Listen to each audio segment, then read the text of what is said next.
नमस्कार। देवभूमि के दंगल में आप सभी का स्वागत है। मैं हूं आपके साथ यशी शुक्ला। शाम के बज चुके हैं 4 और देवभूमि के दंगल में आज हम बात करेंगे धामी की पहल हरदा मौन जिम्मेदार कौन।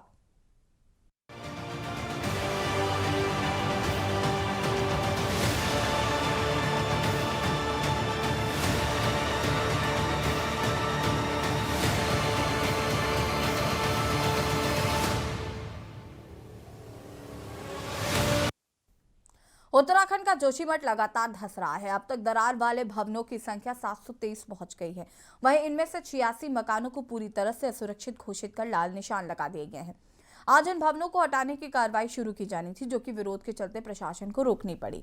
भूधसाव से प्रभावित जोशीमठ से अलग अलग जांच दल की रिपोर्ट आने के बाद ही राज्य सरकार केंद्र सरकार को राहत पैकेज का प्रस्ताव भेजेगी। तब तक सरकार को रिपोर्ट का इंतजार करना है। मुख्यमंत्री पुष्कर सिंह धामी ने कहा कि केंद्र एजेंसियों से अनुरोध किया गया है कि जल्द से जल्द भूधसाव के कारण पता लगाएं। इस बीच राहत भरी खबर ये भी आई कि फिलहाल जोशीमठ में नहीं ढहाए जाएंगे घर। 2 होटलों को तोड़ने के लिए दिए गए हैं अभी तक आदेश, जिनकी वजह से बड़ा नुकसान आसपास के घरों पर ना हो, जिसके चलते स्थानीय लोगों ने देर रात जोशीमठ में भवनों को ना तोड़ने और विस्थापित के साथ साथ उचित मुआवजे की मांग को लेकर प्रदर्शन भी किया। आपको बता दें कि अब तक 723 परिवारों को 1.5 लाख रुपए का मुआवजा तत्काल अंतरिम सहायता के रूप में प्रत्येक रूप को दिया जाएगा, परिवार को दिया जाएगा। इसके अलावा 2 होटलों को डिसमेंटल किया जाएगा। ऐसे में विरोध के चलते बने मकानों को नहीं ढहाया जाएगा। प्रशासन के साथ बैठकों का दौर लगातार जोशीमठ में जारी है। हर संभव हर मदद देने के लिए राज्य सरकार ने जोशीमठ की जनता से वादा किया है। साथ ही मुख्यमंत्री ने 1 माह के वेतन आपदा प्रभावित लोगों को देने का भी फैसला किया और खासतौर पर इसमें राजनीति न करने की सलाह भी विपक्षी दलों से की है। वहीं सबसे बड़ा विपक्षी दल कांग्रेस का भी सरकार के ऊपर लगातार हल्ला बोल जारी है। पूर्व मुख्यमंत्री हरीश रावत ने जोशीमठ के लोगों को अब तक विस्थापित न करने को लेकर देहरादून के गांधी पार्क में मौन व्रत भी रखा। चर्चा आज इसी पर धामी की पहल हरदा का मौन जिम्मेदार कौन। उससे पहले रिपोर्ट।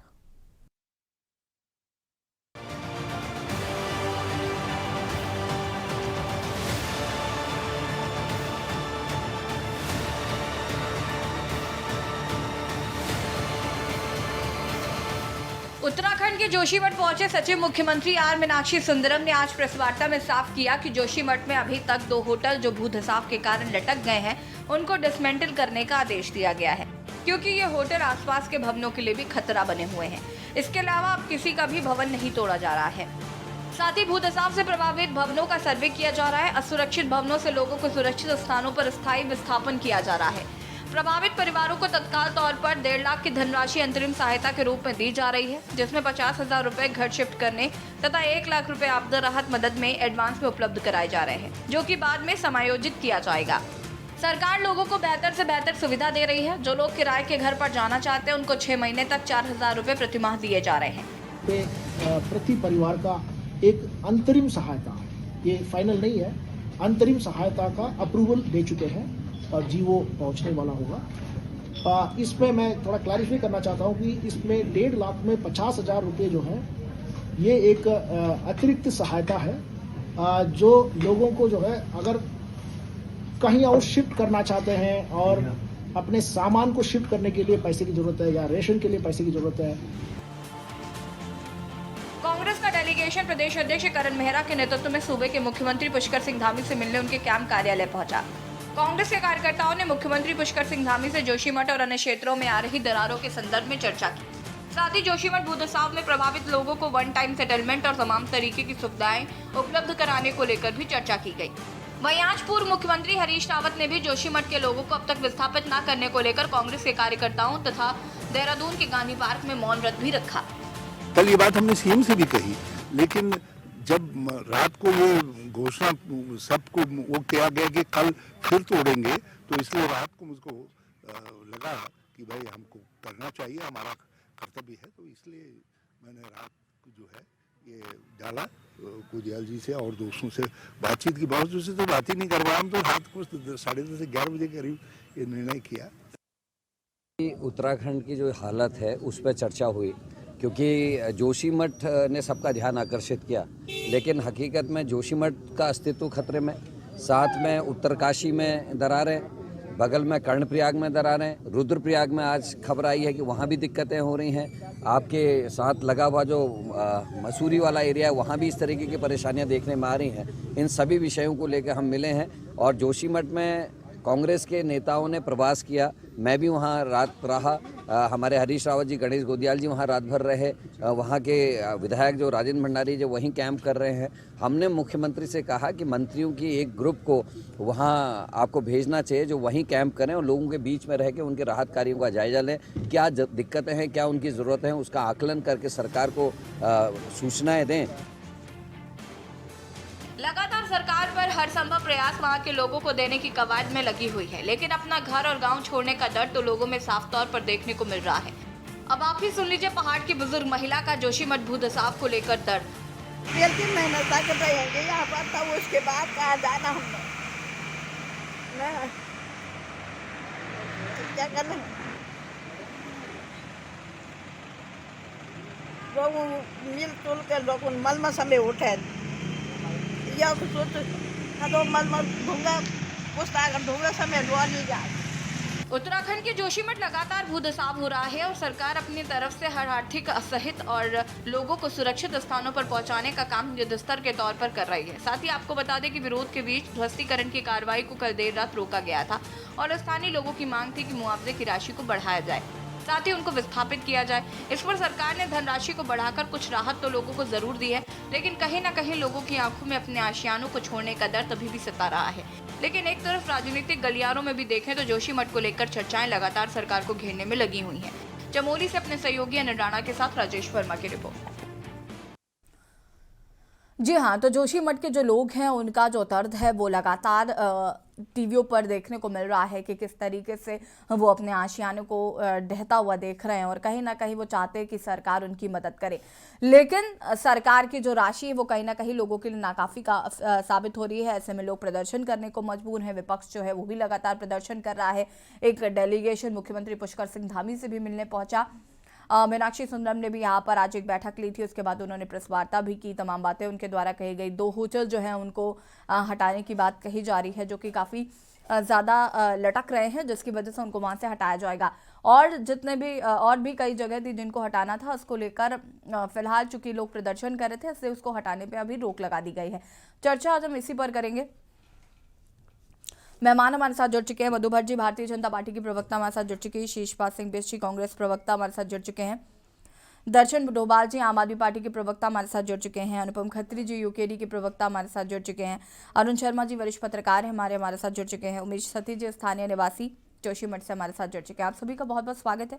और सबसे पहले उमेश सती जी आपसे जानना चाहूँगी मैं, सरकार लगातार ये बात कह रही है कि उनके द्वारा प्रयास किए जा रहे हैं, एक और आप लोगों की तरफ से विरोध प्रदर्शन जो है वो भी लगातार देखा जा रहा है। फिलहाल आज की स्थिति की बात करें तो फिलहाल क्या वहां पर अभी फिलहाल स्थिति है?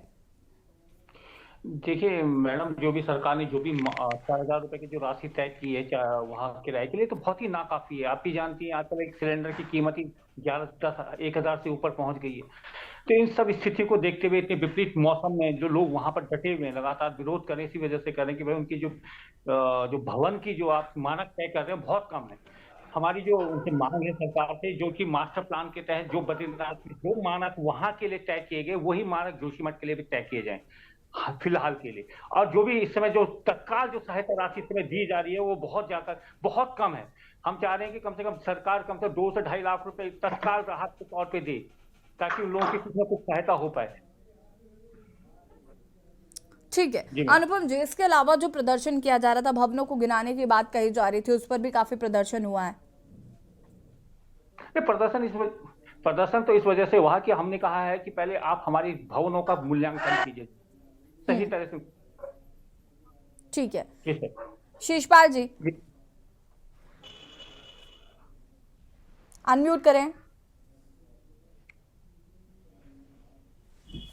येसी जी हेलो, सवाल कीजिए। येसी जी सवाल क्या है? शीशपाल जी देखिए, पहले तो उस पर प्रतिक्रिया ही लूंगी मैं, उसके बाद फिर आगे विस्तार से चर्चा करेंगे। हाँ ठीक है येसी जी। देखिए आज जो ये जोशीमठ का मामला है, लगातार जो है आप देख रहे हैं जोशीमठ के दर्द को आप भी एक जागरूक मीडिया के तहत जो है लगातार दिखा रहे हैं। जोशीमठ के लोगों का जो दर्द है कि सरकार ने जो उनकी संपत्तियों का कोई मूल्यांकन अभी तक नहीं किया है, ना कोई रणनीति बताई कि इनका पुनर्वास कैसे करेगी। सरकार जल्दबाजी में कदम उठा रही थी। हमारा कांग्रेस पार्टी के सुझाव थे सरकार को कि जोशीमठ बचाओ संघर्ष समिति 2021 से आंदोलन कर रही है। वहां पर जोशीमठ को बचाने के लिए तो क्योंकि वहां पर कुछ दिक्कतें 2021 से आई होंगी, तभी तो जोशीमठ बचाओ संघर्ष समिति आंदोलन कर रही थी। सरकार ने आज तक उनसे संवाद नहीं किया, उनसे सुझाव लेने चाहिए थे कि भैया आपका दर्द क्या है और इस संकट की घड़ी में अब हम क्या कर सकते हैं। तो सरकार जो है अपने जो निर्णय थे वो थोपने का प्रयास कर रही थी, इसीलिए सरकार को वहां पर विरोध झेलना पड़ा। और आपने देखा कि कल जिस तरीके से कांग्रेस पार्टी के प्रतिनिधि मंडल को मुख्यमंत्री से मिलने के लिए धरना देना पड़ा मुख्यमंत्री आवास के बाहर, फिर शाम को 6 बजे का समय मिला और हमने मुख्यमंत्री को जो महत्वपूर्ण सुझाव दिए उस पर आज एक्शन भी दिख रहा है कि ये जो 4,000 रुपए की राशि ये दे रहे थे, आज 1.5 लाख रुपए की घोषणा की है। ठीक है, ये 1.5 लाख रुपए भी नाकाफी है, लेकिन पहले जिस प्रकार की सरकार की उदासीनता उससे कुछ आगे सरकार बढ़ी। कल तक मुख्यमंत्री जी कंफ्यूज थे कि जो रीडेवलपमेंट का जो पुनर्वास की रणनीति क्या होनी चाहिए। वो तर्क दे रहे थे कि साहब ये जो होटल हैं ये अनधिकृत रूप से निर्माण हुआ है। तो हरीश राव जी ने सुझाव दिया था कि साहब अनधिकृत रूप से तो आप कहेंगे वहां सभी लोगों के मकान कौन सा मास्टर प्लान से बने हैं। तो सरकार को इस समय इस दृष्टि से नहीं देखना चाहिए, मानवीय दृष्टिकोण अपनाना चाहिए। और जो लोग इस संकट में आप देख रहे हैं कि इस ठंड में जहां पर उनका रहने की व्यवस्थाएं की गई है, बड़े सैलाब भरे कमरे हैं, और जब आप देखते हैं बद्रीनाथ की पहाड़ियों से ठंड बर्फीली हवाएं आती है तो कैसे कष्ट में उनकी रातें गुजर रही होंगी। मुख्यमंत्री जी को इस समय नींद नहीं आनी चाहिए। और दूसरी सबसे बड़ी जो हमारी आपत्ति थी ऐसी जी कि जोशीमठ की इतनी बड़ी आपदा को अभी तक भी आपदा घोषित नहीं किया गया, क्योंकि इसको राष्ट्रीय आपदा घोषित कर देना चाहिए था। इस समय हम इसके पुनर्वास की मांग, टिहरी पुनर्वास की तर्ज पर मांग कर रहे हैं कि टिहरी का जिस तरीके से पुनर्वास किया गया, जोशीमठ के लोगों का भी उसी तर्ज पर पुनर्वास किया जाए। सरकार घोषणा तो करे, सरकार कोई कार्रवाई करने से पहले लोगों की संपत्ति का मूल्यांकन करे, भले ही घोषणा कर दे बाद में, क्योंकि ये नहीं करे कि एक मुश्त अभी आप सारी धनराशि दे दो। सरकार धीरे धीरे देगी, लेकिन लोगों को पता होना चाहिए कि उनके भवन तोड़े जाएंगे या उनको अपना मकान दुकान छोड़ के जाना है। जिंदगी भर की पूंजी से जो कारोबार खड़ा किया है वो उनके सामने बर्बाद हो रहा, तो उनका भविष्य कल क्या होगा, किस राशि से उन्हें मुआवजा मिलेगा। यसी जी दूसरी बात, जो लोग रेडी वाले हैं, पटरी वाले हैं, या छोटे दुकानदार हैं, किराएदार हैं, या कोई गोपालक हैं या बकरी पालक हैं, उनके बारे में सरकार की क्या योजना है, उनका भविष्य के लिए सरकार ने क्या सोचा है, तो ये जोशीमठ के लोगों को जानने का हक है। सरकार ग्रास रूट पर ये प्लान नहीं कर रही थी, इसीलिए विरोध का सामना करना पड़ा। और अगर आप देखिए कि आप कांग्रेस पार्टी ये न समझे कि हम इस समय राजनीति कर रहे हैं, हम जनता की पीड़ा को आगे रख रहे हैं। उमा भारती जी तो हमसे भी आगे बढ़ के कह रही हैं कि दिल्ली में बैठे जो नीति निर्धारक हैं, जो प्लानर हैं, वो पहाड़ के दर्द को नहीं जानते ना। उन्होंने तो बहुत ऐसे शब्दों का इस्तेमाल किया कि मैं यहाँ पे कह भी नहीं सकता। तो वास्तव में पीड़ा है ये सीधी पहाड़ के लोगों की पीड़ा है। इस पीड़ा को, दर्द को सरकार को गंभीरता से समझना होगा और जोशीमठ के लोगों के साथ संवाद स्थापित करके उसका समाधान ढूंढना होगा। मनमाने फैसले आप ना ला दें। और देखिए, जो एनटीपीसी की टनल को जिम्मेदार बताया जा रहा है, सरकार ने केवल घोषणा की कागजों में उसका काम रोकने की, मौके पे बताया जा रहा है कि उसका काम पूरी तरह से नहीं रोका गया है। तो गंभीरता से आपको उसका काम रोकना होगा और आपको गंभीरता से वास्तव में बचाव और राहत के काम करने होंगे। जी ठीक है, वापस आते हैं आपके पास। हमारे साथ यहाँ पर आम आदमी पार्टी के प्रवक्ता दर्शन डोभाल जी भी मौजूद है। दर्शन डोभाल जी, सबसे पहले तो आप अपनी इस पर प्रतिक्रिया दीजिए, लेकिन उससे पहले मैं ये पूछना चाहती हूँ कि सभी लोग तो इस वक्त अपने घरों में हैं, आप बाहर बैठे हुए हैं। जी बिल्कुल, हमें पहाड़ का दर्द है और हम पहाड़ पर लगातार चलते रहते हैं और पहाड़ों की समस्याएं आपके समक्ष रखते भी हैं, इसीलिए हम पहाड़ों में लगातार रहते हैं। सबसे पहले मैं आपका धन्यवाद करना चाहूंगा कि आपने लगातार जोशीमठ के मुद्दे को जिस तरह से उठाया है और आपने इस मामले को जगाया है लोगों के उसमें। अगर आप लोग ना दिखाते तो शायद वो ठंड में ठिठुर रहे होते और वहां पर कोई सुनने वाला नहीं था। सरकार तो उस तरफ देखने वाली भी नहीं थी और वो तब देखती जब कोई बहुत बड़ा हादसा जोशीमठ में हो जाता। इसके लिए मैं आपके लिए फिर से एक बार धन्यवाद करना चाहता हूँ सभी मीडिया के चैनलों का। अब मैं आपके सामने ये बात रखना चाहता हूँ कि अभी लगातार जब चर्चा चल रही है कई दिनों से, तो हफ्ता भर हो गया लगातार इसके लिए, तो अभी तक भी सरकार ने वहां से पूरी तरह से लोगों को शिफ्ट नहीं किया है। अभी तक भी उन्होंने सबको शिफ्ट नहीं किया है। और दूसरी, जिस प्रकार से 4,000 रुपए मासिक किराया देने की बात कही थी, हमने पहले भी कहा कि 4,000 रुपए से क्या एक परिवार कैसे रहेगा। कभी जो है एक परिवार में 12-15 लोग भी रहते हैं, 5, 6, 7, 8 से लेकर 15 लोग तक रहते हैं या ज्यादा भी रहते हैं, तो क्या उनका गुजारा हो पाएगा? दूसरा, उनके पशु, उनके मवेशी, उसकी क्या व्यवस्था होगी? क्या उनको वहां पर छोड़कर जाएंगे, उनको मार डालेंगे? उसकी क्या व्यवस्था सरकार ने की है? क्योंकि यहाँ पर पहाड़ी लोग जितने होते हैं उनके कुछ ना कुछ मवेशी जरूर होते हैं, गाय भैंस उनके पास होती है, बकरी होती है, भेड़ होती है, उनकी क्या व्यवस्था है? उसके अलावा जो 1.5 लाख रुपए के अभी आपके द्वारा और सभी विपक्षी दलों द्वारा और सामाजिक संगठन द्वारा जो दबाव बन रहा है सरकार के ऊपर, तब उन्होंने आनन फानन में अभी 1.5 लाख रुपए की घोषणा की है कि 1.5 लाख रुपए हम राहत के लिए उनको देने वाले हैं।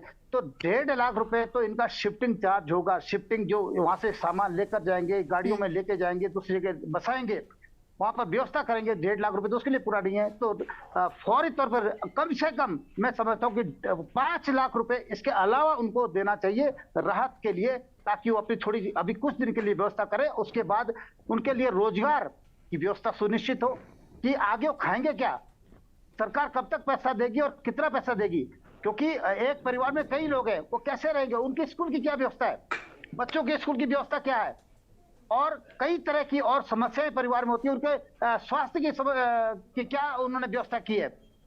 कोई बीमार हो जाता है, कोई और कोई चीज हो जाती है।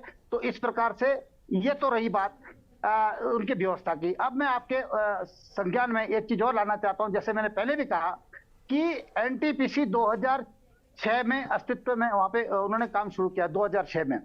शायद तब भारतीय जनता पार्टी की सरकार उससे पहले थी, इनकी सरकार गई तो फिर मनमोहन सिंह जी प्रधानमंत्री बने।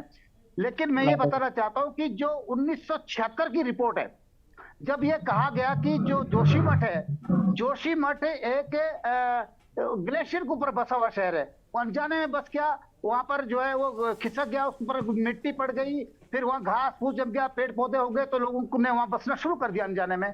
फिर उसका जब पता चला तो 1976 में एक रिपोर्ट है कि वो उसमें कहा गया कि ये खतरे से खाली नहीं है, ये एक टाइम बॉम्ब जैसा है कि कभी भी ये ग्लेशियर पिघल सकता है और ये जगह जो है धराशायी हो सकती है। तो पहली बात तो उसको आपने नजरअंदाज किया, उसके बाद आपने उसको आने दिया वहां पर एनटीपीसी को।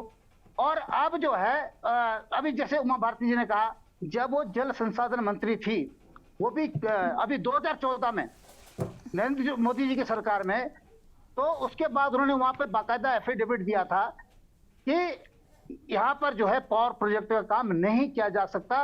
उन्होंने कहा था कि जैसे उन्होंने शब्द एक बहुत अच्छा इस्तेमाल किया कि यहाँ पर शराब माफिया, खनन माफिया और इसके अलावा डैम माफिया, ये डैम माफिया राज यहाँ पर। उत्तराखंड को क्या मिल रहा है? उत्तराखंड को सिर्फ त्रासदी मिल रही है, यहाँ पर भागना पड़ रहा है, यहाँ पे प्लान करना पड़ रहा है डैम की वजह से, और बिजली मिल नहीं रही है।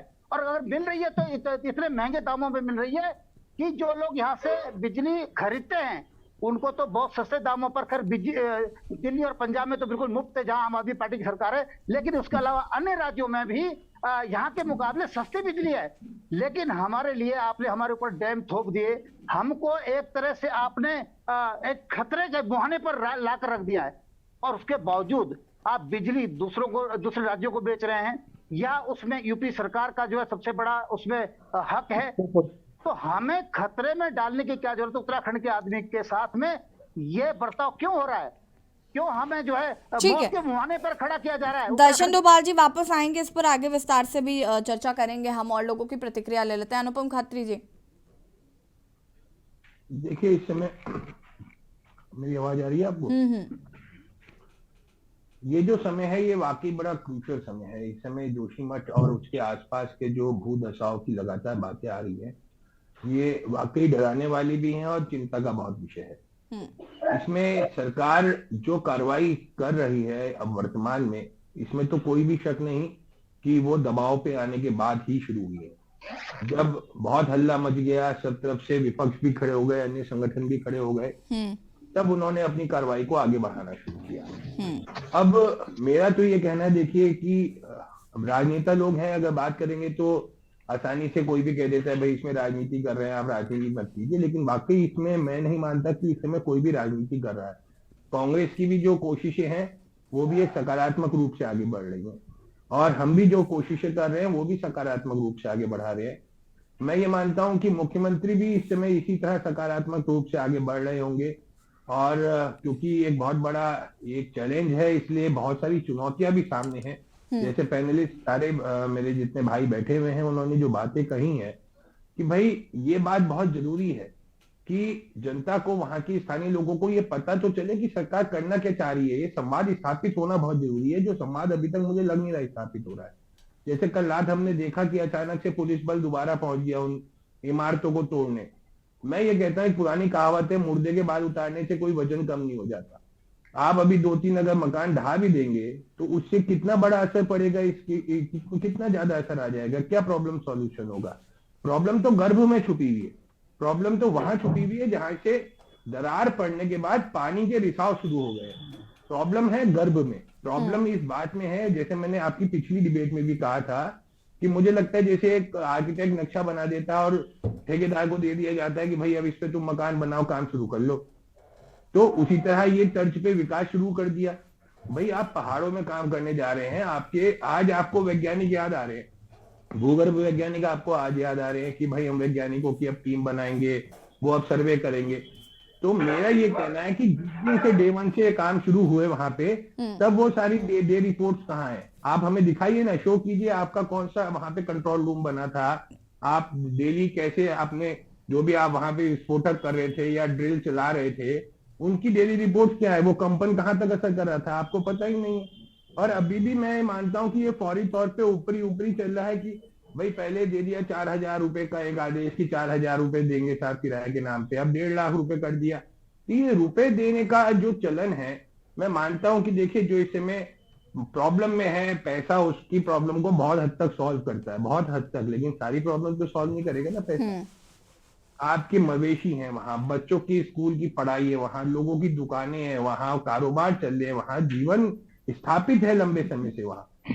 आज आप निर्माणों को कह दे रहे हैं कि यह अवैध निर्माण है। आप कैसे कह सकते हैं जब आपने कोई नीति नहीं बनाई। मैं डे 1 से कह रहा हूं, आप लोगों ने कभी जब आपने सही के मानक ही नहीं बनाए तो सारी कुछ गलत है। फिर तो आप भी खुद गलत है। आप कैसी गवर्नेंस दे रहे हैं हम लोगों को। यहाँ पे 2021 से तो इसकी बात हो रही है जोशीमठ बचाओ समिति की, और इससे भी पहले की रिपोर्ट 1976 की। इतने सालों के दरमियान में क्या किसी ने भी जो पृथक राज्य पाने के बाद एक अच्छी गवर्नेंस देने का वादा किया था, चाहे कांग्रेस ने चाहे भारतीय जनता पार्टी ने, ये तो इत्तेफाक है कि वो भारतीय जनता पार्टी के कार्यकाल में ये दरारें पड़ने लग गई और ये पानी निकलने लग गया। अगर सपोज इस समय कांग्रेस की सरकार होती तो रिजल्ट तो तभी भी यही होता, क्योंकि दबाव तो वहां पे इस स्तर तक पहुंच ही गया है कि वो दबाव चट्टाने तोड़ेगा। तो इसके पीछे दोनों की ही जो है ना निष्क्रियता बहुत बड़ी है। इन्होंने कभी भी भविष्य को देख के कोई काम नहीं किया। प्रॉब्लम मुंह पे आ जाएगी, हल्ला मचेगा, तब ये काम कर लेंगे। काम क्या करेंगे, मुआवजा देंगे। उतने मुआवजे से आदमी संतुष्ट नहीं हुआ तो थोड़ा और बढ़ा देंगे। तो आप पैसे के बदले जान खरीद रहे हैं क्या? आप क्या चाह रहे हैं कि मतलब आप मुआवजा दे दिया तो आपकी जो जिम्मेदारी वो खत्म हो गई? वो मुआवजा की अपनी जेबों से दे रहे हैं, वो भी तो हमारे टैक्स पेई लोगों का पैसा है जो पड़ा हुआ है डेवलपमेंट के लिए। आप वहां पे डेवलपमेंट कर रहे हैं, कीजिए। मैंने पहले भी कहा था हमें डेवलपमेंट से कोई एतराज नहीं है, लेकिन डेवलपमेंट किस कंडीशन पे है, उसकी कीमत क्या है? क्या उसकी कीमत हमारी जाने है? आपने डैम बना दिया, आप इलेक्ट्रिसिटी वहां से पैदा कर रहे हैं। दोबारा जी ने बिल्कुल सही कहा, बिजली तो हम लोग पैदा कर रहे हैं, पर फायदा कौन ले रहा है? फायदा दूसरे राज्य ले रहे हैं। हमारे यहाँ तो उसका भार लगातार बढ़ता जा रहा है। लेकिन अभी मैं ये सब बातों से ज्यादा बिजली के रेटों में और कौन फ्री दे रहा है कौन सस्ती दे रहा है, इससे ज्यादा ये जरूरी है कि जो स्थानीय वहां इस समय ये प्रॉब्लम फेस कर रहे हैं, जिनकी पूरी पूंजी, जिनकी पूरे जीवन का आधार वहां पे केंद्रित है, उनकी आप कहते हैं बिल्डिंग साहब तोड़ दो, वो तोड़ दो, ठीक है। तोड़ने के बाद अब क्या होगा उनका? आप 1.5 लाख 2 लाख 2.5 लाख रुपए देके क्या कर लेंगे? आप कहते हैं विस्थापित कर दो साहब, कहीं इनको दूसरी जगह पे हम सेटल कर देते, तो वो दूसरी जगह कौन सी होगी? देहरादून, हरिद्वार? क्या आप पहाड़ों को खाली करके वापस पलायन की स्थिति को और बढ़ाना चाह रहे हैं? यहाँ पे जरूरी इस बात पे है कि युद्ध स्तर पे आप उस प्रॉब्लम को ढूंढिए कि वो प्रॉब्लम कहाँ आई है और उसका सॉल्यूशन क्या है। वो सॉल्यूशन जब आपको मिलेगा, जब वो आपको प्रॉब्लम मिलेगी तो सॉल्यूशन भी मिलेगा। और मैं मानता हूं जब वो सॉल्यूशन मिलेगा तो हम काफी हद तक इतना कुछ कर पाएंगे कि हम वहां के भवनों को बचा सके और वहां की स्थानीय जनता को वापस वहां पे अभी तो हटा दे, लेकिन वापस वो लोग अपनी जगहों पे जा सके, वापस अपने घरों में बस सके, वापस अपने उस शहर में रह सकें, ये स्थिति हम ला के दें। देवभूमि के दंगल में हम लगातार जोशीमठ के मुद्दे पर बात कर रहे हैं। पिछले 4-5 दिनों से हम जोशीमठ के बारे में जानने की कोशिश कर रहे हैं, वहाँ पर समस्याओं को जानने की कोशिश कर रहे हैं, साथ ही साथ सरकार क्या क्या रुख है उस पर बात कर रहे हैं, और विपक्ष किस तरीके से सरकार के साथ, जिस तरीके से विपक्ष का कहना है कि हम सरकार के साथ मिलकर काम करेंगे, और इस पर क्योंकि इस पर राजनीति नहीं होनी चाहिए, कोई पॉलिटिकल मुद्दा नहीं है, ये लोगों के इमोशंस से जुड़ा मुद्दा है, लोगों के घर से आशियानों से जुड़ा मुद्दा है, तो कहीं ना कहीं इस पर राजनीति नहीं होनी चाहिए। और चर्चा लगातार हम इसी पर कर रहे हैं। मधु भट्ट जी हमारे साथ जुड़े हुए हैं, भारतीय जनता पार्टी की प्रवक्ता है। मधु जी, क्या कुछ कहना चाहती है? तमाम आरोप जो है वो राजनीतिक दलों द्वारा यहाँ पर लगाए जा रहे हैं। सरकार एक और कह रही है कि उनकी तरफ से जोशीमठ में लोगों को विस्थापित के लिए काम लगातार काम किया जा रहा है और चीज़ों के लिए काम किया जा रहा है, लेकिन विपक्ष ऐसा नहीं मान रहा। देखिए आशीष जी, मेरी आवाज आ रही है पहले? हाँ जी, आ रही है आवाज? जी जी। हाँ, मैं आपको बताना चाहूंगी। देखिए अभी तक देखिए हमारी जो पूरी सरकार जो है, पूरा शासन प्रशासन जो है, पूरा जो हमारे जोशीमठ के देवभूमि के जो वासी हैं उनको सुरक्षित स्थान पर विस्थापित करने का है। साथ में उनको, क्योंकि राहत कार्य बहुत तेजी से चल रहे हैं, आपको बताना चाहूंगी 131 परिवार जो हैं उसमें 462 लोगों को अभी राहत शिविरों में रखा गया है, और साथ में हमने 723 के करीब जो भवन है वो चिन्हित किए गए हैं, जो कि जिनमें दरारें पड़ गई हैं। साथ में आपको बताना चाहूंगी आशीष जी, अभी हमारी जो सरकार ने है, जिस प्रकार से जो लोग वहां पर जो विस्थापित किए हैं उनको शिफ्टिंग के लिए हमने 50,000 तो उनको शिफ्टिंग के लिए दिए, और 1 लाख के करीब हमने उनके राहत के लिए, अभी फिलहाल की राहत के लिए उनको दिए हैं। और बाद में साथ में आपको ये बताना चाहूंगी, क्योंकि जो मुआवजा जो उनके लिए जो राहत की जो राशि होगी वो उनके साथ बैठकर जो है वो तय की जाएगी। क्योंकि अभी देखिए, अभी कई भाई मेरे यहाँ पर कह रहे थे कि जो भवन गिराए जाएंगे। अरे भवन ऐसे ही नहीं गिराए जाएंगे, जो भवन बहुत जर्जर अवस्था में है, जिनसे क्योंकि दो होटल हमने ऐसे देखे हैं जो बिल्कुल गिरने की अवस्था उसमें है, कगार पे है।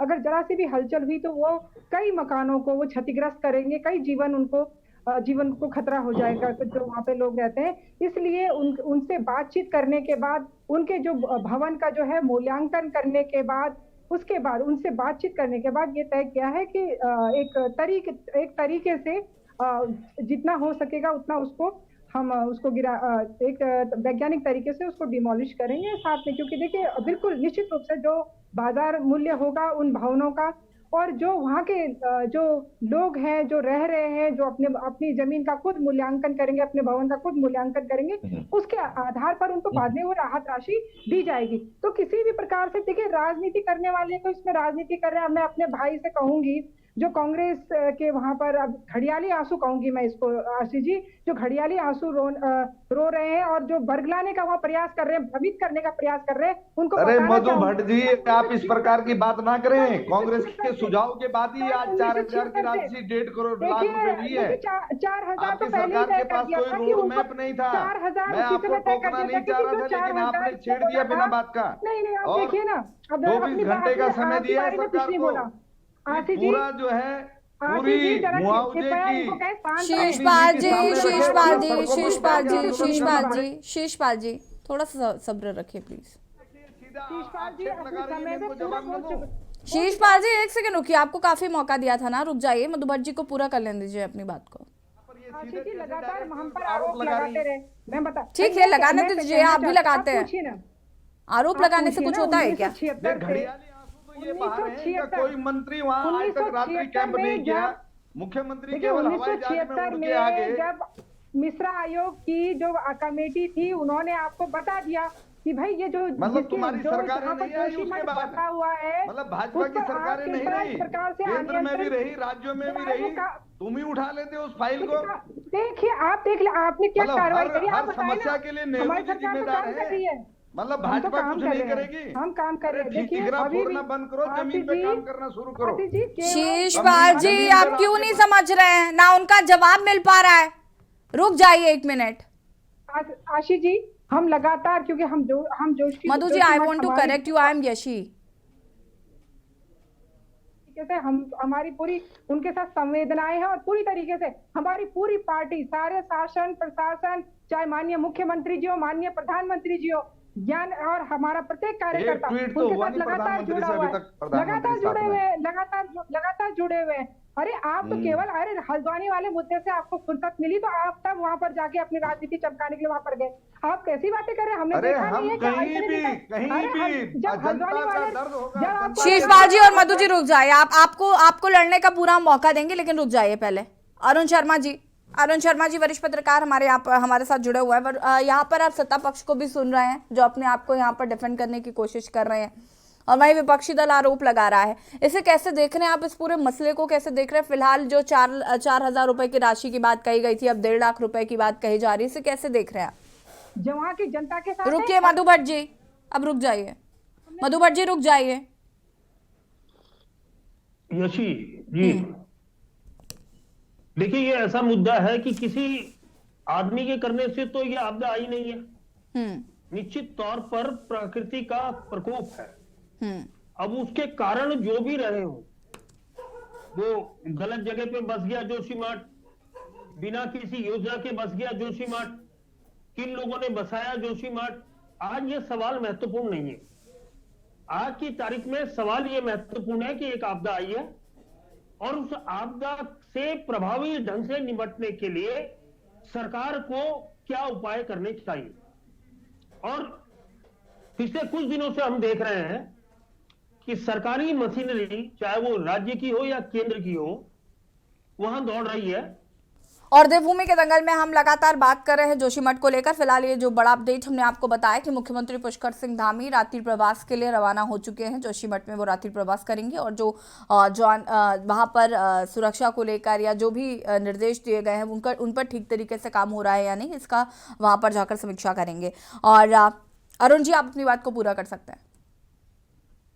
यशी जी, मैं कह रहा था कि वहां लगातार केंद्रीय और राज्य की जो मशीनरी है वो एक्टिव है, और जो सबसे तात्कालिक जरूरत थी, वहां जो इफेक्टेड मकान है, इफेक्टेड एरिया है, वहां से लोगों को हटाने की और उनको समुचित जगह पुनर्वास करने की। देखिए, दो चीजें हैं इस टाइम, और ये समझने वाली बात है कि तात्कालिक तौर पर क्या करा जा सकता है और दीर्घकालिक प्रोग्राम क्या बनाया जाएगा। तात्कालिक तौर पर यह थी कि जिन मकानों में दरार आ गई, जहां सड़कों में दरार आ गई, नींव में दरार आ गई, और वो दरार कितनी गहरी है ये पता नहीं लग पा रहा है, पानी का रिसाव वहां हो रहा है। और जिस हिसाब से अभी मौसम विज्ञानियों ने बताया है कि आज से 3 दिन तक मौसम खराब रहेगा, और उन चीजों को देखते हुए निश्चित तौर पर जोशीमठ जैसी जगह में अगर मौसम खराब होता है तो वहां सीधा इस सर्दियों के मौसम में ये होता है कि बर्फ पड़ जाएगी, अगर हल्की भी बारिश हो तो बर्फ पड़ जाएगी। और निश्चित तौर पर इस मौसम में कितनी दुश्वारियां उन लोगों के सामने आ सकती है, हम कल्पना कर सकते हैं। लेकिन चूंकि मैंने लंबे समय से पहले विंटर गेम से ओली को कवर किया है, जोशीमठ को कवर किया है, मैं जानता हूं ये वो मौसम होता है कि हल्का सा भी मौसम खराब रहा तो बर्फ पड़ जाती है, और बर्फ में निश्चित तौर पर सबके लिए परेशानी होती है, चाहे वो वहां रहने वाले लोग हो या आपदा राहत कार्यों में लगे हुए जो हमारी मशीनरी है, उनके लिए, सभी के लिए दुश्वारियां बढ़ेगी। तो तात्कालिक तौर पर जो जरूरत है वो उनको सही जगह रहने का ठिकाना देने की है। ये बहस का विषय हो सकता है कि उनका 5 कमरों का घर था या 10 कमरों का घर था, अब उनको एक ही कमरा मिल पा रहा है। निश्चित तौर पर वो भी एक परेशानी की बात है, लेकिन जितनी सुविधाएं उपलब्ध होंगी उन्हीं में व्यवस्था करनी पड़ेगी, ये सबको समझना पड़ेगा। ये अच्छी बात है, शीशपाल भाई ने कहा कि हम राजनीति नहीं करना चाहते, हम केवल ये चाहते हैं कि वहां के लोगों को तत्काल राहत मिले, ये अच्छी बात है। और हमें इसमें किसी, चाहे कांग्रेस हो, भाजपा हो, आम आदमी पार्टी हो या यूकेडी हो, निश्चित तौर पर हमें कोई राजनीति का एंगल भी नहीं ढूंढना चाहिए। हमारी, क्योंकि वो देवभूमि के लोग हैं, हमारी अपने राज्य के लोग हैं, तो हमारी सबकी जिम्मेदारी, नैतिक जिम्मेदारी है कि हम सबसे पहले उनके लिए सोचें। निश्चित तौर पर राजनीति करने के लिए पूरी उम्र पड़ी हुई है, लगातार लोग करते रहेंगे राजनीति, वो बात अलग है। हम उन कामों में कमियां निकाल सकते हैं, लेकिन जो सही काम है, जो सही काम हो रहे हैं, उनकी तारीफ भी हम लोगों को करनी चाहिए। ये भी याद रखना चाहिए कि क्योंकि मैं बार बार कह रहा हूं ये आपदा है, और आपदा में सबसे बड़ी जरूरत तत्काल राहत देने की होती है। और सरकार प्रयास कर रही है, ठीक है कि वो जिस तरीके से पहले होना चाहिए था क्यों नहीं हुआ, वो बहस का विषय हो सकता है, लेकिन राहत का विषय नहीं हो सकता। राहत तो राहत है, उनको राहत मिलनी चाहिए। इसमें हम सब लोग मेरे ख्याल से एक पक्षी है, हम सब यही सोचते हैं। जी ऐसे जी। ठीक है, उमेश सती जी क्या कहना चाहते हैं? मुख्यमंत्री जी आज, ठीक है उमेश जी, मैं वापस आऊंगी आपके पास। ग्रामीण उत्तराखंड अधिवेशन कार्यक्रम में पहुंचे हुए हैं मुख्यमंत्री पुष्कर सिंह धामी, क्या कुछ कह रहे सुन लेते हैं।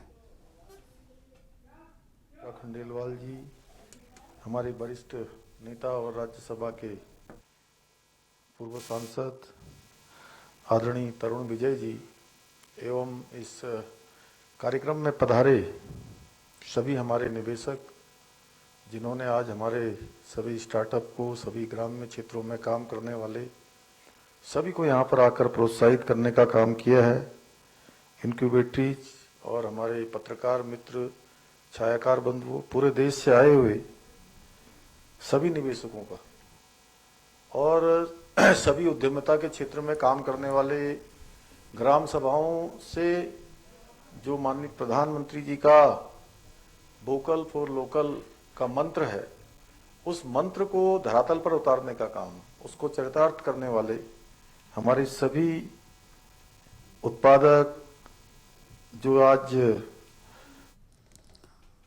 और आपको बता दें कि फिलहाल जोशीमठ के लिए रवाना हो गए हैं मुख्यमंत्री पुष्कर सिंह धामी। ये तस्वीरें जोशीमठ में रवाना होने से पहले की तस्वीरें हैं। ग्रामीण अधिवेशन कार्यक्रम में पहुंचे थे मुख्यमंत्री पुष्कर सिंह धामी, जहां पर उन्होंने वहां पर संबोधित भी किया था लोगों को, और अब जोशीमठ के लिए रवाना हो गए हैं।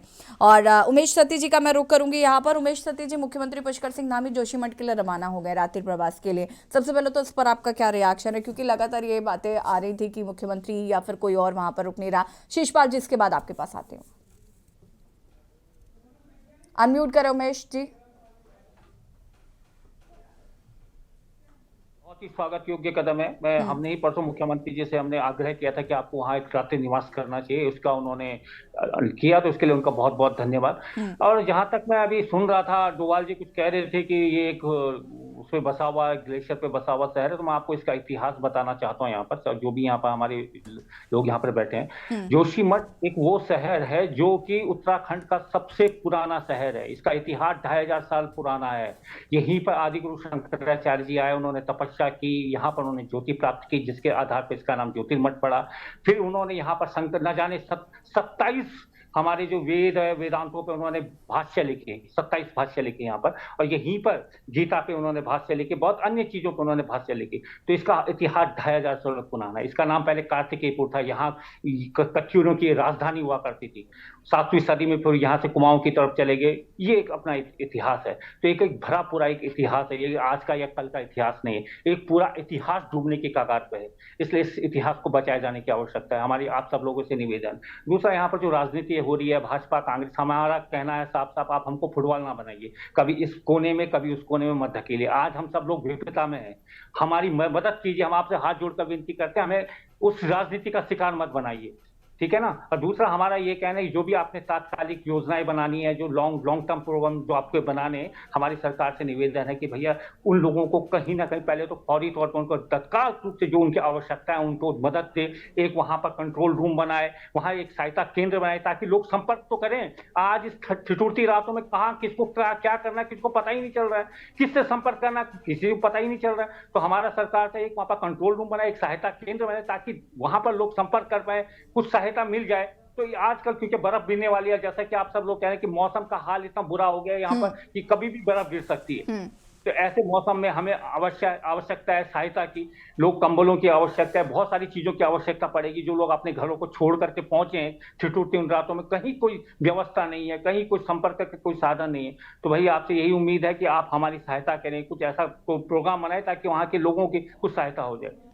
ठीक है, उम्मीद करते हैं उमेश जी कि ये सारी चीज़ें जो आपकी प्रॉब्लम्स हैं, ये मधु जी आगे कैरी फॉरवर्ड करेंगी, ताकि इस पर ध्यान दिया जाए और सरकार इस पर अपना रुख अख्तियार करके लोगों को मदद पहुंचाए। मधु जी, कार्यक्रम को चला रही हैं जोशीमठ के लिए, आपका भी बहुत बहुत धन्यवाद है मैडम। बहुत बहुत शुक्रिया आपका। शिषपाल जी। देखिए येसी जी, आज मुख्यमंत्री जी अगर रात्रि प्रवास के लिए जोशीमठ जा रहे हैं तो ये बहुत अच्छी बात है, क्योंकि कांग्रेस पार्टी ने कल जब उनसे मिले थे तब ये आग्रह भी किया था कि आपको वहां पर रात्रि प्रवास करना चाहिए। और मेरा विश्वास है कि एक मंत्रिमंडल के समूह को भी वहां रात्रि प्रवास का निर्देश मुख्यमंत्री जी देंगे और एक प्रमुख सचिव की वहां पर ड्यूटी लगाएं कि वो वहां पर कैंप करें जब तक ये आपदा से नहीं निपटता है। ये बात सही कह रहे हैं सतीश जी की वहां पर जरूरत है, लोग अपनी पीड़ा को लेकर के कहाँ जाएं। तो एक सक्षम अथॉरिटी अगर वहां पर कैंप करती है तो निश्चित तौर पर त्वरित समाधान होंगे। और मुख्यमंत्री जी अगर वहां जा रहे हैं तो केवल अपने नेताओं और कार्यकर्ताओं से ना घिरे रहे रात्रि प्रवास में, वो वहां पर जोशीमठ बचाओ जो संघर्ष समिति इतने लंबे समय से आंदोलन कर रही है उसके प्रतिनिधियों के साथ वार्ता करें और भावी रणनीति पर चर्चा करें। और वैसे भी हमने कहा है कि कल तक जो किस आधार पर मुआवजे की राशि तय करेगी सरकार, उसकी घोषणा सरकार को कर देनी चाहिए, वरना फिर मजबूरी में हमें जनता के बीच जाना पड़ेगा।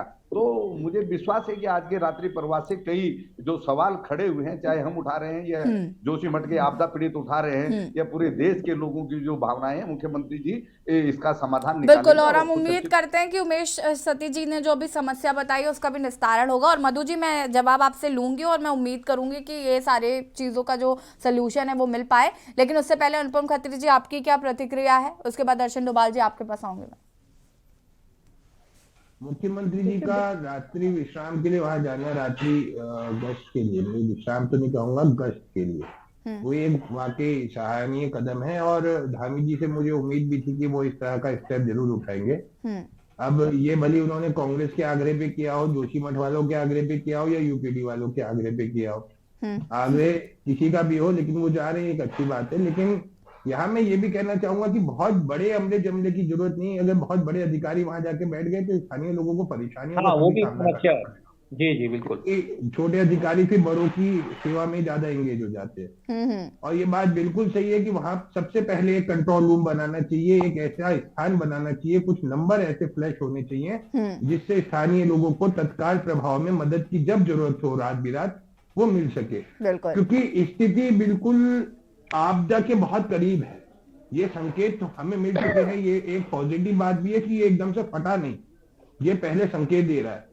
क्योंकि मैं इसके पीछे एक कारण ये भी मानता हूं कि वो वाकई एक तपोभूमि है और ईश्वर की वहां पे कृपा है, इसीलिए संकेत आ गए हैं कि भाई खतरा बहुत बड़ा आने वाला है। और अगर इसको हमने समय रहते सही नहीं किया तो फिर ये पूरा का पूरा जो डिजास्टर होगा ये हमारे सर पे, हमारे ब्लेम पे होगा। फिर इसका कोई प्रकृति कारण नहीं होगी, कोई ईश्वर कारण नहीं होगा, फिर इसके कारण हम लोग खुद होंगे। और इस समय पे किसके आग्रह पे क्या हो रहा है, इससे बहुत ज्यादा जरूरी ये है कि वहां पे जो फौरी तौर पे वर्तमान में तत्काल राहत कार्य होने चाहिए, कंट्रोल रूम होना चाहिए, वो बने। हमारे यूकेडी से भी एक दल यहाँ से निकल चुका है, 9 लोगों का भी हम लोगों ने भेजा है, जिसमें राहत सामग्री भी हमने साथ भेजी है। आज ही सुबह रवाना हुआ है। इसके बाद 20 लोग हमारे और यूकेडी के वहां जाएंगे, जिसमें भूगर्भ वैज्ञानिक भी हम लोगों ने साथ भेजे हैं और कई अच्छे विश्लेषक भी साथ भेजे हैं, जो लोग वहां की स्थिति देखेंगे, सरकार के साथ अपना समन्वय बनाएंगे और जितनी भी हो सकेगी वो मदद वहां पे खड़े होके देंगे। इसमें हमारे युवा प्रकोष्ठ के जो अध्यक्ष हैं राजेंद्र बिष्ट, वो भी साथ गए हैं। और ये सब वहां पे देखा जाएगा कि सरकार और जनता के बीच में, जोशीमठ की जनता के बीच में एक समन्वय स्थापित हो सके। क्योंकि जब तक ये समन्वय स्थापित नहीं होगा प्रॉपर वे में, जब तक मैसेज कन्वे नहीं होंगे, तब तक लोगों में भ्रम की स्थिति बनी रहेगी। बहुत अच्छा लगता है अनुपम जी इस तरीके की चीजें सुनकर कि सभी एकजुट हैं और यहाँ पर लोगों की मदद के लिए सब आगे आ रहे हैं, अपनी अपनी तरफ से जो जैसे मदद कर पा रहा है वो कर रहा है। काफी अच्छा लगता है ये सुनकर भी। वापस आऊंगी आपके पास। दर्शन डोभाल जी, क्या प्रतिक्रिया है मुख्यमंत्री के जोशीमठ जाने को लेकर? उसके बाद फिर मधु भट्ट जी आपसे जवाब देती हूँ। मैं आदरणीय हमारे जो यहाँ पर सतीश जी हैं उनसे शुरुआत करूंगा कि जो आग्रह करे थे, आग्रह करने की जरूरत नहीं है। हम सभी उत्तराखंड के लोग, क्योंकि वहाँ हमारे अपने भाई बहन हैं और हम पहाड़ी लोग इस बात को समझते हैं। मैं खुद अभी 6000 की हाइट पे बैठा हूँ, मैं अपने पैतृक गांव में अपने घर में बैठा हूँ। मुझे पता है कि यहाँ कितनी कड़ाके की ठंड है और अगर बरसात हो जाए तो उसके बाद क्या हाल होगा।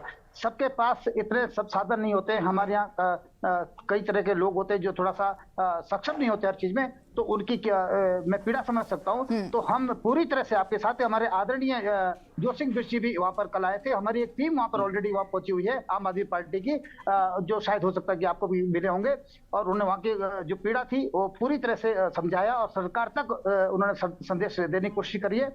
और हम ये कह रहे हैं कि वहां पर जो अभी जैसे डिमोलिशन का जो की बात हो रही थी, अगर वो देखिए अब वो जैसे इन्होंने एक खत्री साहब ने बहुत बढ़िया बात कही कि बुरदेव में आप फिर बर्छा मारेंगे तो कोई उसका फायदा होने वाले हो, तो ऑलरेडी गिरने वाली है। तो मेरा कहने का मतलब है कि अभी फौरी तौर पर सबसे पहले उनको राहत पहुंचाई जाए, जो वहां के लोग हैं, जो वहां पर लोग हैं उनको राहत पहुंचाई जाए, और जो खर्च आप बेकार की जगह ना करें, अभी इनसे वहां के लोगों की मदद करें। वहां के लोगों को ये कम से कम मैं समझता हूँ कि कम से कम 5 लाख रुपए तत्काल दे देने चाहिए जो वहां पर जद में आते हैं। और दूसरी बात जो जैसे सतीश जी कह रहे थे, वहां इतिहास बिल्कुल पुराना है और बहुत ही एक ऐतिहासिक शहर है उत्तराखंड का, लेकिन हमें उस रिपोर्ट पर भी भरोसा करना पड़ेगा, या उस पर हमें सोचना पड़ेगा जो 1976 की रिपोर्ट है। और जो अब सामने प्रमाण भी की दरारें आ रही है, तो क्या जो जहां पर दरारें आ रही है सिर्फ उसका ही ध्यान रखा जाएगा, उसको उनको ही शिफ्ट किया जाएगा?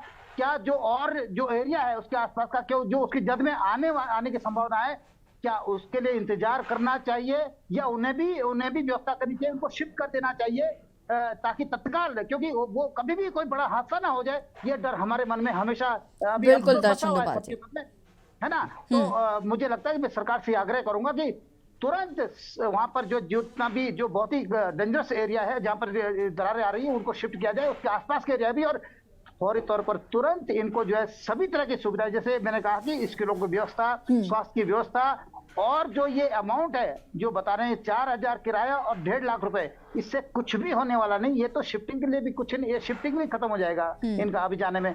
फिर मैंने बताया कि हमारे यहाँ सिस्टम अलग है। आप ये ऐसा नहीं कि जो जैसे कोई दिल्ली में या कहीं और जगह रह रहा है, या कोई मुंबई में रह रहा है, कमरे के मकान में जो है वहां पर 4000 किराया दे दिया, बस हो गया।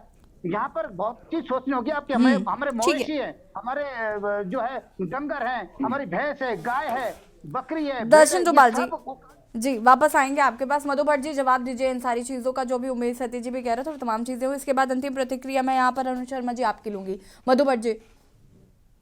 जी बिल्कुल, निश्चित रूप से जैसे अभी सभी प्रवक्ताओं का सिर्फ एक ही उद्देश्य था कि इसको केवल जो तत्कालिक जो है जो वहाँ पर के लोग हैं उनके लिए सुव्यवस्था हो, उनको एक जो उनको राहत मिले, इस प्रकार का एक समन्वय भी बने। निश्चित रूप से एक कंट्रोल रूम और जो हमारी शासन प्रशासन के बीच में भ्रम की स्थिति, सबसे बड़ी बात ये कही कि भ्रम की स्थिति ना फैलाई जाए। मेरे अपने जितने भी प्रवक्ता जो हमारे अन्य दलों के भी, उनसे भी कहना चाहूंगी कि निश्चित रूप से, क्योंकि जब एक दूसरे दल के विपक्षी लोग जब एक किसी बात को कहते हैं तो जनता के बीच में एक भ्रम की स्थिति बनी रहती है। बिल्कुल, इसमें निश्चित रूप से एक सकारात्मक पहलुओं को, जो सकारात्मक बातें हैं उनको जनता के बीच में रखिए, और उनको, क्योंकि देखिए जिस प्रकार से अभी जो राहत दी जानी है, जो राहत राशि दी है, वो तात्कालिक राहत राशि दी है। निश्चित रूप से भविष्य में उन्हीं लोगों के साथ बैठकर उन्हीं लोगों के साथ तय किया जाएगा कि उनके भवनों की राशि है, उनके जीविका के लिए, आजीविका के लिए क्या प्रबंध, उचित प्रबंधन होने चाहिए, ये बाद में तय किया जाएगा। फिलहाल तो जान माल की सुरक्षा जो है वो अति आवश्यक है, इसलिए भ्रम की स्थिति ना उत्पन्न की जाए। साथ में आशीष जी आपको बताना चाहूंगी कि जिस प्रकार से अभी मधु जी पहले तो ये कंट्रोल रूम वाले जो बात है ये बहुत सटीक बात है, इस पर तो पहले फोकस करवाइए, इस बात को कन्वे करिए कि ये बहुत ज़रूरी है। और दूसरी बात जो यहाँ पर कंबल वितरण की और चीज़ें की बात हो रही थी, उस पर भी फोकस करने के लिए बोलिए। सामग्री पहुंच चुकी है और वहां पर कंट्रोल रूम खोला जा रहा है। माननीय मुख्यमंत्री जी स्वयं वहां पर मॉनिटरिंग कर रहे हैं, खुद ही पहुंच गए हैं। अगर कहीं से किसी प्रकार की कोई अगर बात आती है कि नहीं वहां पर अधिकारी उपस्थित नहीं है, वहां पे किसी भी प्रकार की अगर राहत में कोताही न हो, इसलिए माननीय मुख्यमंत्री स्वयं वहां पर पहुंच गए हैं। तो इससे आप अंदाजा लगा सकते हैं कि हम लोग कितने संवेदनशील हैं जोशी मठ के प्रति, क्योंकि हमारी दैविक और पौराणिक जो हमारी ये पवित्र भूमि है, ये संस्कृति बची रहे, इसके लिए हम भरसक प्रयास कर रहे हैं। ठीक है मधु जी, ठीक है। मैं अंतिम प्रतिक्रिया अरुण जी आपकी लेना चाहूंगी बहुत कम शब्दों में कि मुख्यमंत्री पुष्कर सिंह धामी आज जब वहां पर रात्रि प्रवास के लिए जा रहे हैं तो बड़ी बात है देखिए बहुत सारी चीजें कल साफ हो जाएंगी कि आज जब वो रात्रि प्रवास पर रुकेंगे तो वहां पर जो भी सारी कमियां खामियां उनको नजर आ रही होगी, या बहुत सारे लोग उनसे मिलेंगे, जानकारी देंगे क्या समस्याएं हो रही, तो बहुत सारी चीजें कल मुझे ऐसा लगता है कि काफी क्लेरिफाई हो जाएंगी चीजें। निश्चित तौर पर यशी जी देखिए, सीएम का ऐसी जगह पे रुकना बड़ी बात है, क्योंकि उसका कारण ये है कि हम सीएम की आदत जानते हैं कि सीएम जहां भी रुकते हैं रात्रि में तो सुबह वो ट्रैक सूट पहन के ही निकल जाते हैं सबका हालचाल लेने के लिए। ये आपने भी कई बार दिखाया और हमने भी देखा, क्योंकि ये यंग मुख्यमंत्री है, एनर्जेटिक है। और मैं इसलिए नहीं कह रहा हूं कि मुझे तारीफ करनी मुख्यमंत्री की करनी चाहिए, इसलिए कह रहा हूं कि मुख्यमंत्री को हमने अपने छोटे भाई की तरह देखा है, जब वो लखनऊ यूनिवर्सिटी में पढ़ते थे तब से देखा है। और ये थोड़ा सा वो पीपल फ्रेंडली भी है कि कोशिश करते हैं कि ज्यादा लोगों से मिले, ज्यादा बात करें। वो सब पहलू एक तरफ है इनका, लेकिन दूसरी तरफ बात करें हम जोशीमठ की, निश्चित तौर पर जोशीमठ के लोगों के लिए ये बहुत बड़ी संकट की घड़ी है। और उस संकट की घड़ी में अगर प्रदेश का मुखिया उनके बीच रहता है, प्रदेश का मुखिया उनकी बातें सुनता है और प्रदेश का मुखिया वहां बैठकर उनके समाधान निकालता है, तो निश्चित तौर पर ये जोशीमठ वासियों के लिए बहुत बड़ी बात होगी। ये जैसे सती जी ने कहा कि उसका अपना ऐतिहासिक पौराणिक महत्व है जोशीमठ का, उससे कोई इनकार नहीं कर रहा, लेकिन सवाल इस चीज का है कि आज जोशीमठ को बचाने की जरूरत है। जो कुछ भी वहां बच सकता है उसको बचाने की जरूरत है। और इसीलिए मुझे लगता है कि सरकार ने ये घोषणा भी की है कि केवल 2 होटलों के अलावा जो बाकी भवन है वो गिराए नहीं जाएंगे। तो इसका मतलब कहीं ना कहीं उन लोगों की स्मृतियां वहां जिंदा रहेंगी। अगर वो उनको विस्थापित करा भी जाता है कहीं और, तो उनकी स्मृतियां वहां जिंदा है, वो शहर जिंदा रहेगा। तो ये सबसे बड़ी चीज है। मैंने अगर पुराने लोगों को याद हो तो मैंने एक बार टिहरी जब डूब रहा था तो मैंने जनसत्ता में एक पेज का आर्टिकल लिखा था कि मैंने देखा है एक शहर को डूबते हुए। आज भी मेरे पास वो पूरा पेज पड़ा हुआ है। तो कहीं ना कहीं वो टिहरी के लोगों को आज भी कचोटती होगी वो पुरानी यादें कि वो कहाँ घूमते थे, वहाँ सिंगोरिया बनती थी। अरुण जी देखिए, उम्मीद करते हैं कि मुख्यमंत्री पुष्कर सिंह धामी आज जब पहुंचेंगे तो बहुत सारी स्थिति क्लियर होगी, कल बहुत सारी चीजें देखने को मिलेंगी और उम्मीद करते हैं कल जोशीमठ पर फिर हम चर्चा करेंगे अलग चीजों के साथ। और कल मुख्यमंत्री चूंकि आज पहुंच रहे तो जाहिर सी बात है कि कल हम काफी सारी चीजों पर बातचीत कर रहे होंगे। आप सभी का बहुत बहुत शुक्रिया चर्चा में शामिल होने के लिए। और देवभूमि के दंगल में आज हम बात कर रहे थे जोशीमठ को लेकर, जो अभी तक चीजें हो रही वहां पर लोगों को मदद पहुंचाई जा रही है, उन तमाम मुद्दों पर हमने बात की। और आज मुख्यमंत्री पुष्कर सिंह धामी जोशीमठ पर रात्रि प्रवास पर हैं, तो बहुत सारी चीजें कल देखने को मिलेंगी। देवभूमि के दंगल में फिलहाल इतना ही। देखते रहिए क्यू न्यूज़ इंडिया। नमस्कार।